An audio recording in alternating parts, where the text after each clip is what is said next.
નમસ્કાર દર્શક મિત્રો, તમે જોઈ રહ્યા છો સાયકલ મીડિયા સંચાલિત નવસારી લાઈવ અને ઝટપટ ન્યૂઝ. નવસારીમાં સુપ્રસિદ્ધ એવા સિદ્ધિ વિનાયક ગણપતિ મંદિર ખાતે ગઈકાલે ગણપતિ બાપ્પાની જન્મ જયંતિ ધામધૂમથી ઉજવવામાં આવી હતી. ખાસ કરીને જે આ જન્મ જયંતિ હોય છે તેને માઘી ગણપતિ તરીકે ઓળખવામાં આવતો હોય છે. એટલે માઘી ગણેશની જે ત્યાં ઉજવણી કરવામાં આવી હતી હીરામેન્સન ખાતે સિદ્ધિવિનાયક મંદિરમાં વહેલી સવારે ભક્તોની ભીડ ઉમટી પડી હતી અને ત્યાં ભક્તોએ ગણપતિ બાપાના દર્શન માટે લાંબી કતારો પણ લગાવવાનો વારો આવ્યો હતો. કારણ કે અત્યારે હાલમાં મંદિરનું નવું નિર્માણ પામી રહ્યું છે અને જેના કારણે ભક્તોને આવન જવનમાં પણ ભારે મુશ્કેલી વેઠવાનો વારો આવ્યો હતો અને બાપાના દર્શન કરીને આજે તેમને લોકોએ ગણપતિ બાપાને એમની જન્મદિવસે શુભેચ્છાઓ પાઠવી હતી. સાથે જ ગણપતિ બાપાના દર્શન કરી આશીર્વાદ પણ મેળવ્યા હતા. ત્યારે આ પ્રસંગે ત્યાંના સંચાલકો શું કહે છે, આવો સાંભળીએ. શ્રી સિદ્ધિવિનાયક મંદિર હીરા મેન્શન નવસારીથી હું જયંત પટેલ.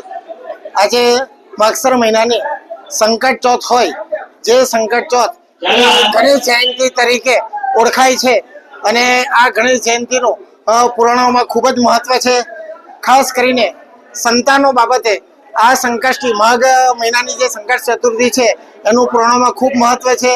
એટલે સવારથી લઈને અત્યારે બપોરે 12 વાગે જ્યારે ગણેશજીની જન્મ જયંતિ ઉજવવામાં આવી, કેક કાપીને આરતી ગાઈને, ત્યાર સુધી ભક્તોને ખૂબ જ હરમાળા લાગી છે અને દર્શનાર્થીઓ આવી રહ્યા છે. તો ગણપતિ બાપ્પાની જે આજે ત્યાં જન્મ જયંતિ ઉજવવામાં આવી હતી હીરામેન્શન ખાતે, તો તેમની પાલખી યાત્રા પણ કાઢવામાં આવી હતી. હીરામેન્શનથી લઈને સ્ટેશન સુધી તેમની પાલખી યાત્રા કાઢવામાં આવી હતી, જેમાં મોટી સંખ્યામાં ભક્તો જોડાયા હતા.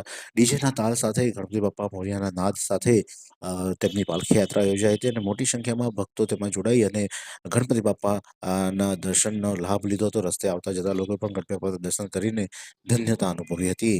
ત્યારે આ પ્રસંગે ત્યાંના મહંત શું કહે છે, આવો સાંભળીએ. નમસ્કાર, મારા નામ છે વિજયભાઈ મહારાજ. મેં સિદ્ધિવિનાયક મંદિરમાં 25 વર્ષથી સેવા કરું છું.